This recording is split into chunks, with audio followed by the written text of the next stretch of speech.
Hello, everyone, and welcome to BAM Podcast. So, the goal is to contribute to blockchain adoption in Africa and highlight the amazing builders we have on the continent. And today, I have the chance to be with Simalike.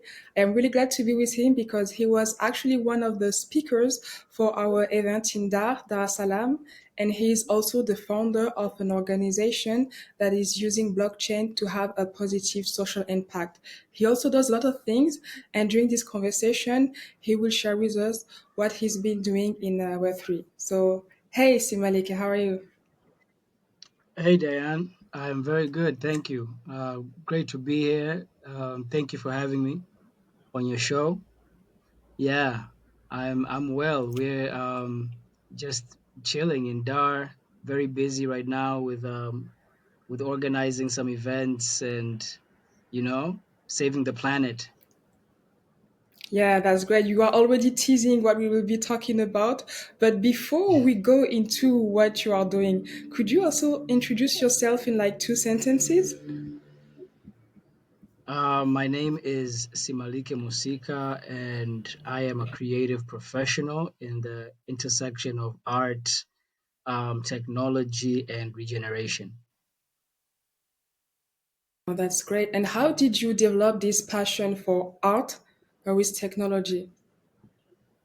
Um, I guess just growing up, I've just always been a nerdy kid. I loved video games. I loved you know painting, and growing up when I grew up to into a teenager, I was very much into music. You know, I loved rock music. I loved hip hop music. I was very much into lyrics, and so I grew up with, I would say, a very expressive mindset, and I guess that's what drove me to into the arts. But I'm a very big enthusiast of visual art, especially. I'm a very visual person. I see images. I like to visualize things. I'm a big you know I'm big on visual art. Yeah, the film, the graffiti, and things of that nature. Yeah. That's interesting. And what drove you to technology in general before we talk about the blockchain? Well, as I said, like I think I've always been drawn into technology, and gadgets. I was, I said, I would say fortunate enough to have witnessed, I say, the transition from the old way, the old world, I would say, to the new millennium, because at the time I was a teenager when the internet was just coming into my community. So I was lucky enough to witness that. I used the button phones, and I saw the onset of smartphones with just the screen, which was like something that, as a kid, I thought I would never see. When you're using the button phones, and you just think that's how phones are going to be, but then, like, I saw that transition, and how the internet came to be, and up until now, that it's at the palm of your hand. That power and access to information is at the palm of your hand. So I guess, yeah, I got a chance to see that transition and to be a part of it. So yeah, it's interesting to see where we came from up until now. So, and also, like, I'm a big Exactly. believer in the technology. So I believe technology can be very powerful, and in bringing changes to our community, and our futures. And technology is growing so fast. So, my next question will be, how did you discover the blockchain technology, which is still new? That would be back in 2017, when I came across cryptocurrency. I think there was a trader over here in the city of Dar who was, not scamming people, but like I guess using his knowledge at the time to get money to raise funds from people. And the way he I remember the way they would say it, it sounded very like a scam, like just give me your money and then we're gonna buy this magic internet money which is going to make you more money. And that's how I came across Bitcoin. So I bought so I think I don't remember how much it was, but around $200 maybe worth of Bitcoins. And that's the first time I interacted with Web3. I started looking up into cryptocurrencies and understanding mining and understanding all these Web3 terms. But then again, I don't think I had the vision at the time to keep my bitcoins, so I just withdrew my money and went and spent it. But a couple years later, now I'm actively building in the Web3 space. And what led you to build in the Web3 space? Well, so after I finished university, me and my friend had this idea of empowering, um, or like just giving a platform to counterculture or subcultures in the urban space. So we used to go skating, and we used to there's a place over here in Dar where kids go and skate and ride their bikes, and they'll just do it in the streets up until now. And then so our inspiration was like, we wish we could get a space where, like, these kids could go express themselves, and just all these um subcultures happening in the urban space that have are not getting the platform for them to be empowered, for them to be able to have a space where they could do their thing and express themselves. So that idea grew into what Chatafisha is today, which is the name of our startup. And Chatafisha was founded in 2022. That's like 8, maybe 9 years later from the onset of this idea that we had. And what Chatafisha Wait, became you, is, you said Satifsha was born in 2022? yes, 2022. Yeah, Okay, so that's so when 2 years ago. 2 years ago. Yes, 2 years ago. Okay. But then that idea took around 8 years to become Chatafisha. Yeah. And what Chatafisha is, or rather what it became, is simply enhancement of the community spaces, enhancement of public spaces, through using technology, and empowering the communities surrounding these spaces. And we started specifically with addressing the waste management issue, because it was kind of like just the direct thing.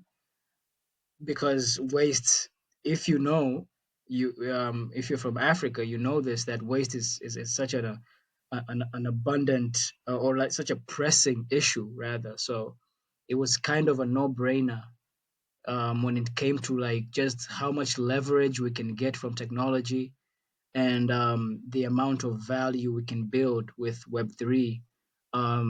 Just from interacting with the space for a long time, seeing what blockchain is as a technology, and what it can do as a technology. It was a no-brainer for us to create this mechanism where the people on the grassroots, you know, in the waste management sector, are being compensated fairly. So creating value for them using the blockchain technology. And so now I want to better understand why you decided to use the blockchain. But before that, could you also briefly introduce what is the blockchain technology? Oh, so yeah, the blockchain, I would say, how I always describe it is it's a ledger. It's a public ledger, that is um, untampered untampered with. It is transparent, so pretty much everyone has it. It's decentralized in the sense that everyone has access to it, and it's open source. It's free, or rather has free access for everyone, and it's also immutable. That means you can't erase an entry, or redo an entry.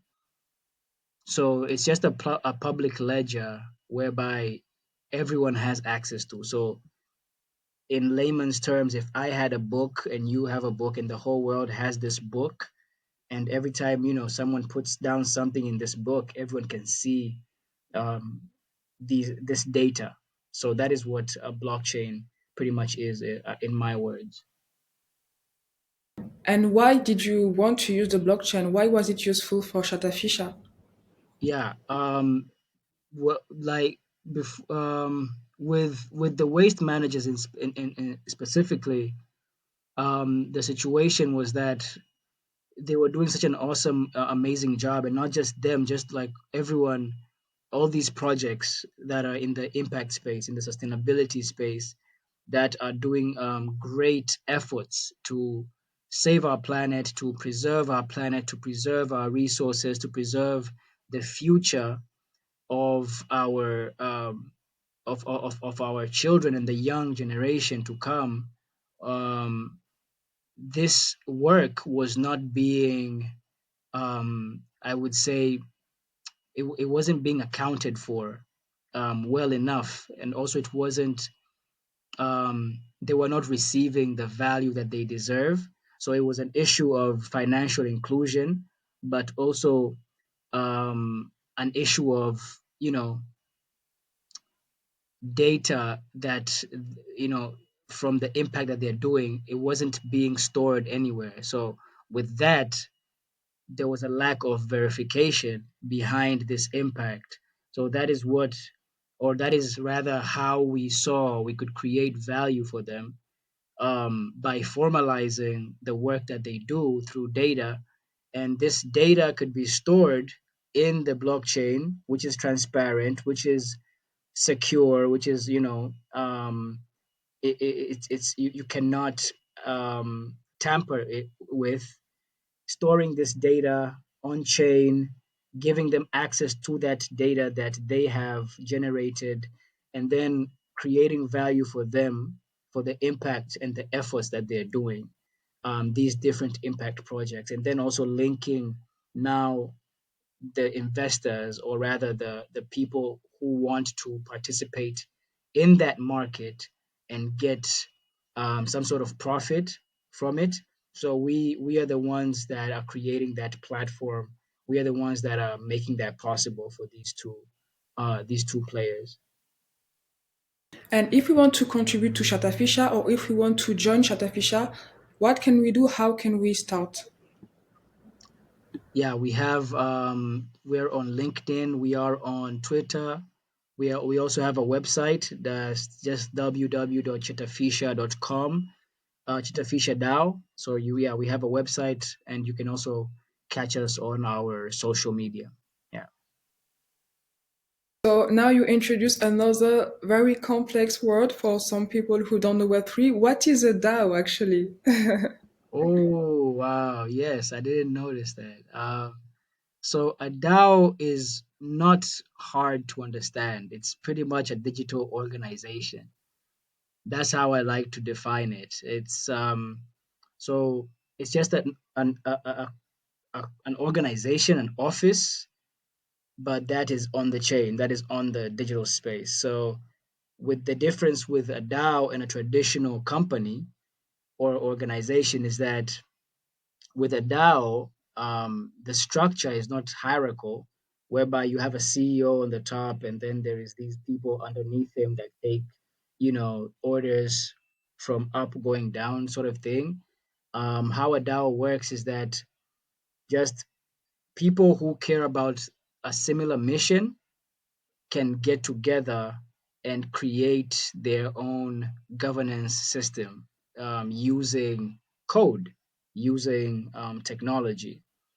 And that's what it is. So you, as a collective, can gather resources, and then you create this DAO, you create your own policies and governance mechanisms for running this organization. So the long form is a decentralized autonomous organization. So it is decentralized. It is on the chain, and also it is a free structure. It's a free structure whereby um, people make decisions of, so it could be voting capacity, and the voting capacity could be maybe um, it's a bit complicated when you go down to it, but not really. But it's just about holding the stake that you hold, you know, which is in a form of tokens, which are these digital assets or like digital money. But so you hold the tokens and you hold more power to make decision in the company, in the DAO, and that's sort of like a picture of how they operate. And right now, anybody can join Shatafisha's DAO. Chetafisha DAO is not officially, we're not officially functioning as a DAO, but this is a vision of ours. And so that is where we're working towards. And right now we're in the midst of doing a pilot with some partners of ours that are operating as a DAO, and we will be operating as a sub DAO within their DAO. So I would say within a month or two, we will, yes, people would be able to join us as a DAO. Yeah. Oh, that's great. We have some alpha here. Thanks for sharing this. And so, Yeah. when it comes to your future plans, so you have the DAO coming. Do you have any other upcoming things? Uh-huh. Yes. I mean, we have many um upcoming events and plans because we've just been operating obviously for just 2 years. So there's a lot of plans down the roadmap. I would say we haven't really even began our journey. We are really very much in the beginning, in the beginning stages. We're on the right track, and we are working hard towards realizing our MVP, which is our platform, our decentralized application that is going to now act as this platform to connect, the impact with the investors, and create value around that. But also, we do plan to tap into the creative space and also use technology to enhance the resilience of creatives in the space of public art, but also within the cultural artifact space. So, tokenizing cultural objects on chain, making them digital assets to generate value again. These are all essentially addressing, if you've noticed, a similar problem, which is financial inclusion. So financial inclusion for the indigenous artists who are having trouble with being liquid enough to access funds and make their art, create their art, and move forward. I see the Web3 space as playing a big role in that also. So we do plan on having these cultural artifacts on a marketplace, just like with just like as it is with the waste pickers, creating a circular structure whereby the art, I mean the technology enhances the lives of the people, right? By you know incentivizing their impact, and then creating value from that impact that is going to go back to the same people. So specifically with the waste management sector, the waste, the plan is to have it upscaled, is to have the waste upscaled, is to have it transformed, upcycled into something of value, into bricks, furniture, clothing that will go back to empower the community and the people surrounding it. That sounds really inspiring. And all the art part, will this still be included in Shatafisha, or it will be something different? Yeah, so it is essentially Chatafisha as a company. We do operate as Chatafisha. But yeah, the our artistic endeavor, we call that project Rangi Chanya, which is Swahili for positive colors, and that is a movement of its own. I would look at it as a different project from the one of waste, because even though the essence is financial inclusion for both sides, but like it's a it's two different projects with a different vision.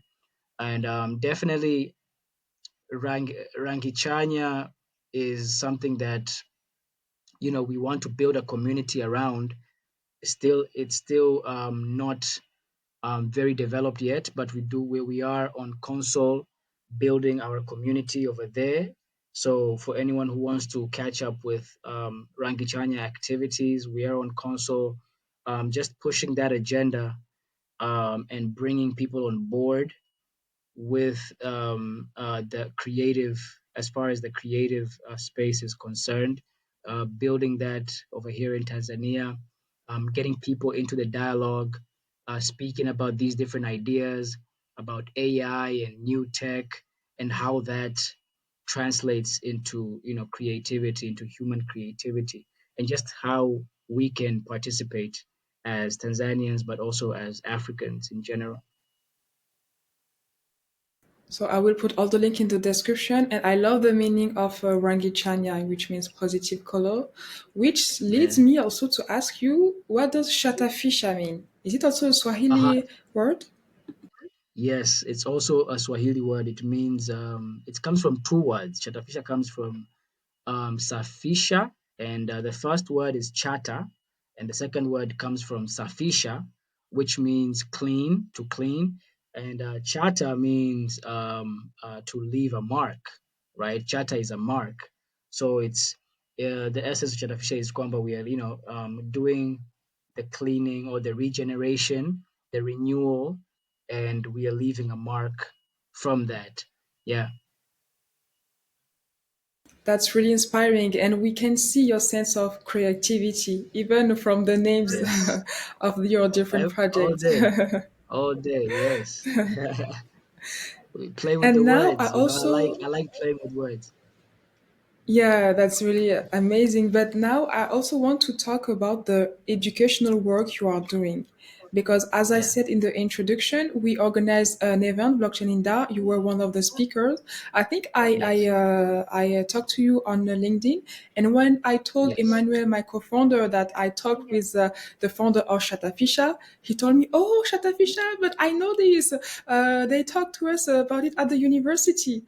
So I wanted Oh, to learn more about the work you are doing, because it seems that you are well known in the youth, in the young generation. yes. Yes. Well, yeah, how that happened with the University of Da is that one of my colleagues, David, who was another co-founder of ours, he suggested that we go approach University of Da. And, it just made sense at the time because we were doing well. We were first working on our first kind of project in the waste management sector. So we said that we're going to have this dustbin, like a smart dustbin, where we can create incentive mechanisms around the collection. So I think they call it deposit earning system or something like that. Deposit. something deposit return system, DRS, something like that, right? In the Web3 space. I think there's a name for it, right? And so we wanted that to be here in Dar. And we made the dustbin, we put it there at the university, and we wanted to create a blockchain club, right, for the students to join and to participate in this project. So the idea was to have every student who deposits, a plastic bottle, to have that accounted and create incentives around it.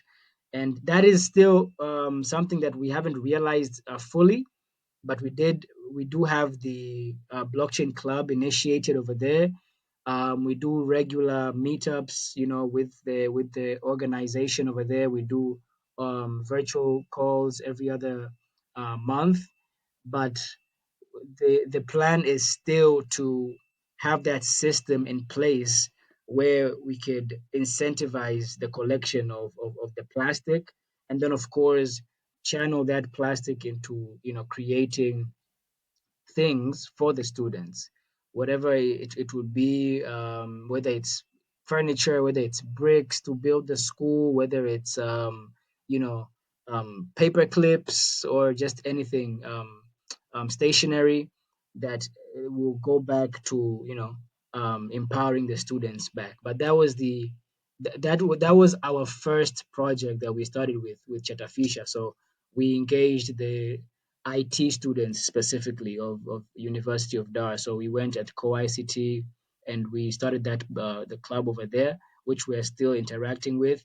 And yeah, we're pretty much just waiting to actually, become that officially, officially have like maybe a big investor to buy the company, or like raise a significant amount of money for us to actually implement all these things, because at the moment we're just it's really just grants and working with grant rounds.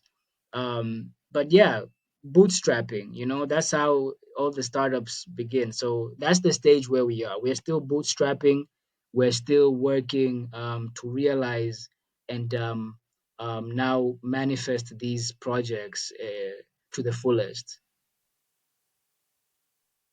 Yes, I'd say the beginnings are always the hardest, but you are doing an amazing job, I think, with the gamification system. And how was it received by the students? Were they willing to participate to it? Yeah, the students were positive. We had a good turn up. They would always come for the meetings that we do over there, and also they're very active on the groups.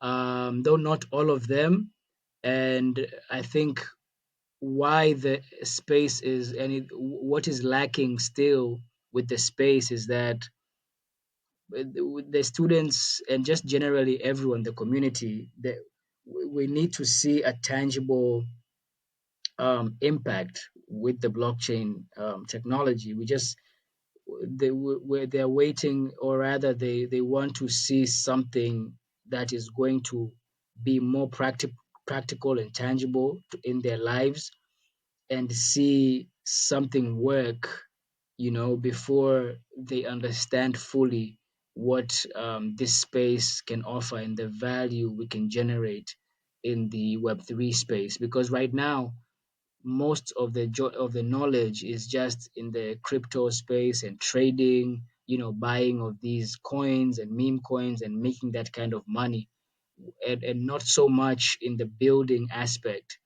So I believe once, people can see real tangible changes with like marginalized communities, and such as, like, even like the artists as we speak of, or like just the everyday people and the community, when they will be able to get that value in their lives, that is when we will now kind of see that emergence and more activity in that space. um and the way I see it, people don't really need to understand what is blockchain or what is Web3 or like, you know what I mean? Like that is for us, the people who are building. That is for us, the nerds that we just want to. We love it because so like we know these terms and whatnot, but like for the normal person, they just want this. Excuse me. For the normal person, they just want their lives to be changed and impacted in a positive way. So if that technology is improving their lives, that's all that matters to them. Just like how everyone uses the internet right now, but they don't really know how the internet is or like, what are these websites, but people still engage with Instagram, they still engage with Facebook. So that's where Web3 needs to get to. It needs to get to a point where um, even the non Web3 community is having tangible benefits, seeing the tangible impact that it's having in their lives, and their lives actually being changed and improved. And that is where we want to get to. I totally get your point, and I also think that Web3 will win when the people using Web3 app won't even know it is Web3 and won't even need to Yes. know the technology Hmm. behind it. Hmm. Yeah. 100%. Uh, yes, and but for the people who would like to know more about Web3, how could you define Web3 in 3 words? In 3 words. So it is permissionless. That means direct. It is um what can I say? Web3 is empowering, right? But it is also what's the word? It is verified. It is credible. It is credible. Yeah. So permissionless, empowering, Empowering and credible. incredible. Okay. Yes. No, that's Yes. interesting. And now, as we both want to have this technology be adopted massively without maybe people knowing they are adopting, I would like to learn more about the state of blockchain adoption in Tanzania right now. And how did you see it evolve over the year? Yeah. As I said, like I would say still it's not very active at the moment, especially with the building of things. Um, as much, at least as much as I would like to see, because I look at Kenya, they're, I would say, more active in that space. Just judging from like the events that are happening over there. I think there's a conference they're doing. Like I saw it on the news today. It's taking part in Kenya. So like all these big decisions and events are happening there. So there's a lot of activity. So I would love to see us reach to a point as our neighbors. But as I said, like the way I see it, it's people just wanting to see, the practical changes and impact that the Web3 will bring about. So with the adoption over here, I would say it's still not there. We're not even halfway. I don't believe we're even halfway. Definitely not there yet, but it is very promising, and the use cases are there. The use cases are just it's just we just need more builders. We just need more people to come into the space and to look at it in a long term vision with a long term mentality to create something of value that is also for mass adoption, right? I believe there's so much we can do with the transport sector, transportation. I would love to see us do something over there with, agribusiness. I would love to see some great projects over there. with art, with of course, as what we're doing in waste management. You know, there's still people out here doing great stuff, but not many in the Web3 space, or not many utilizing these tools in the Web3 space. And also, I would love another thing is I would love to see localized projects and localized products. So products that are built for us and by us, right?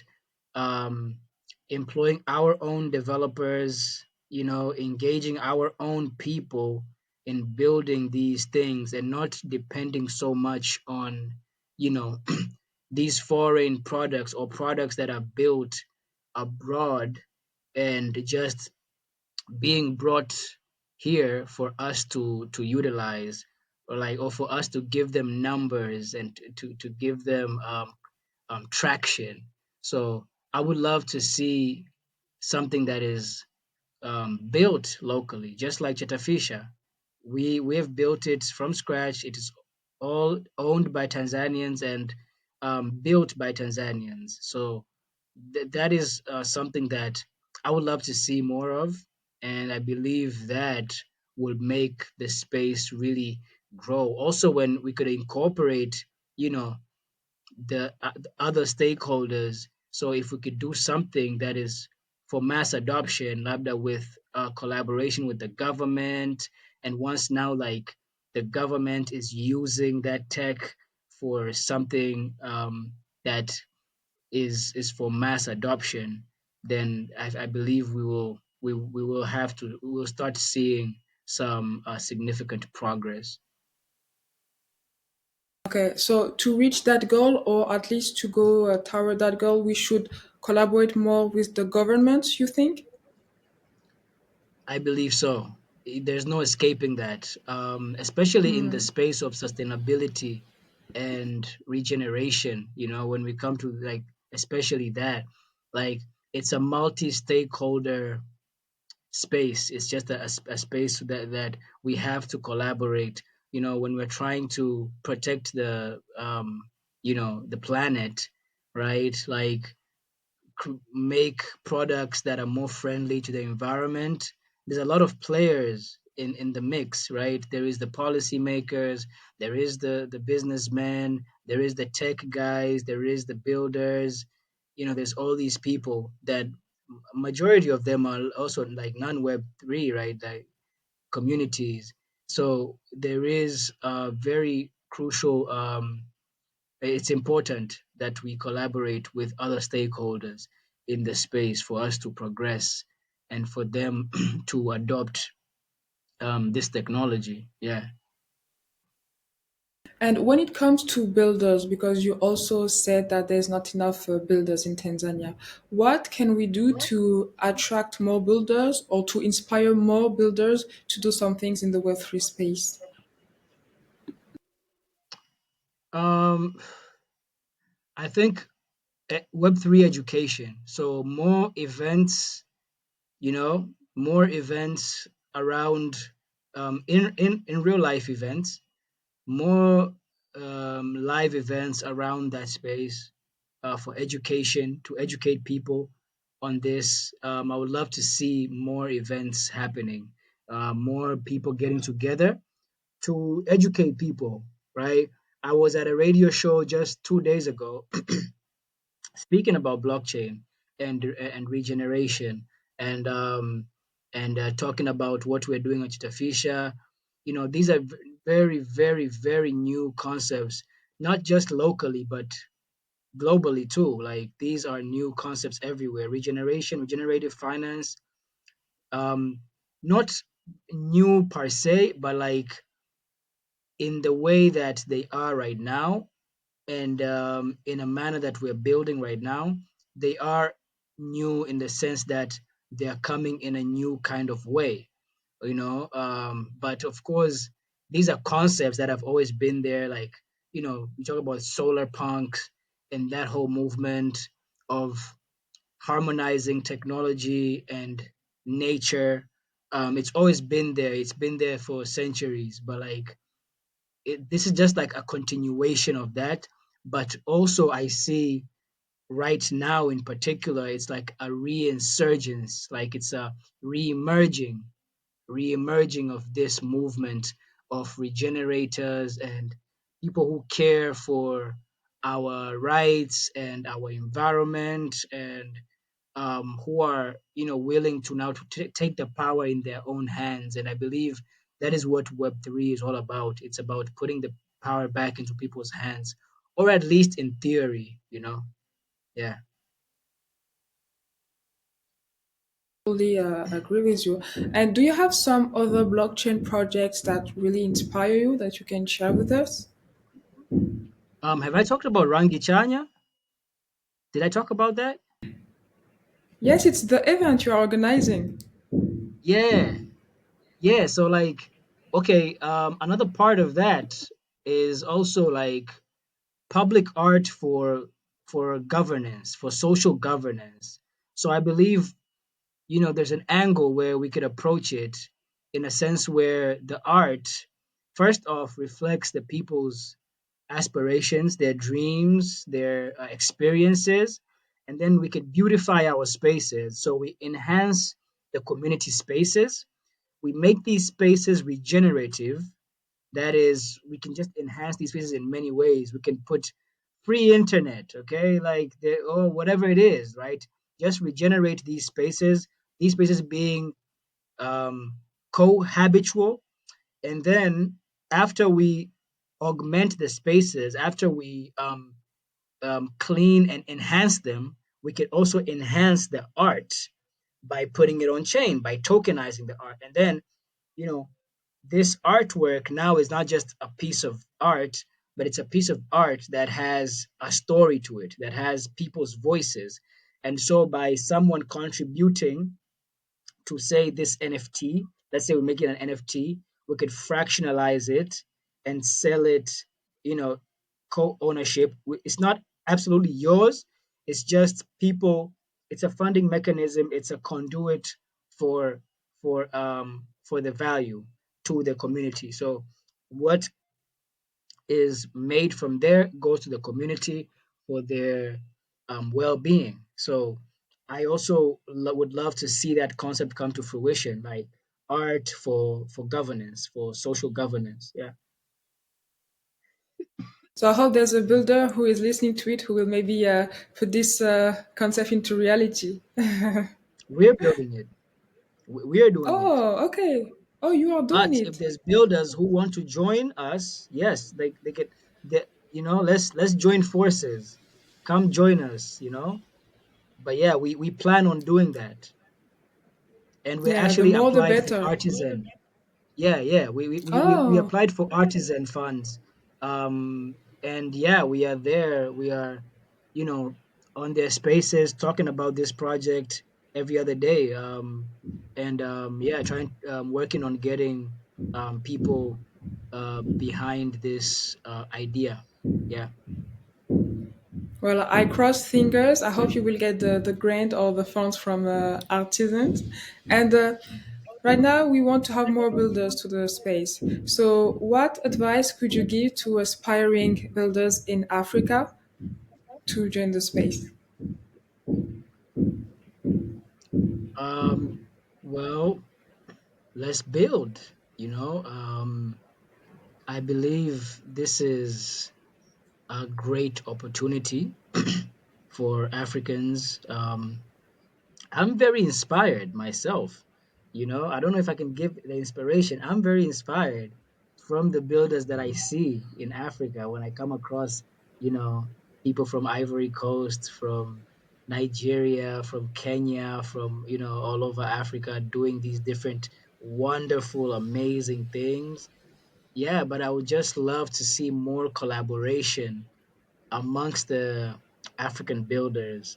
I look at Africa as just this one big country. Let's look at it that way, that we're just brothers and sisters. Let's not look at it as my country, this country, and that country. We're like East Africans, we're just West, and like we're all part of Africa. So more collaboration amongst each other, and more localized solutions, more localized projects, and projects that resonate with us and our culture and our history. We can take we were I was in a space just the other day. We were having on Friday. We were holding a space with refi with West African West African regenerators, and we one of the brothers from Nigeria was saying that we could take like ancient African wisdom and putting that into the way we run, our projects, like the Web3 projects, whether it's these projects that we're building in the business sector or whether it's in the regeneration sector, and using ancient African wisdom to incorporate our governance mechanisms, which I thought was a brilliant idea. These are the types of ideas and visions, that we should be working towards, or rather, like working with. So more collaboration amongst us. Yeah, I'd love to see more Yeah, collaboration. at the end, Africa wins. And when it comes to the Web3 space, we are still at the beginning. So this is Mhm. the best time, I think, to join the space with a lot of the Yeah. opportunities it can offer us and a lot of solutions we can also build for Africa. Mhm. So, Yes. Simalike, thank you so much for this conversation. You shared a lot with us. We learned more about Shatafisha, Rangi Chanyan, and your vision of Web3. But if some people Mhm. want to keep continuing learning more about your work, where can we follow you and your work? Yeah, just hit me up on Twitter. I'm on X, right? X, as OX Medicine Man. You can check me on LinkedIn also, for any business inquiries or anything. Just hit me up on my LinkedIn as Simalike Musika. I do not have an Instagram. I think those are the only two places that I am. But also I am active on console with the Ranki Chanya community and on building it over there. So hit us up on console. Yeah. We are building Rangi Chanya over there and everything else, mostly Twitter, mostly X. I am mostly on X. So yes, let's get on there. Let's chat and let's build. Yeah, let's build together. So all the links will be in the description. And Simalike, thanks again for your time. In Swahili, asante Thank you. sana, asante sana Asante. Rafiki. Asante sana. And we keep in touch Yes. for another episode. Thanks again. Bye bye. Thank you.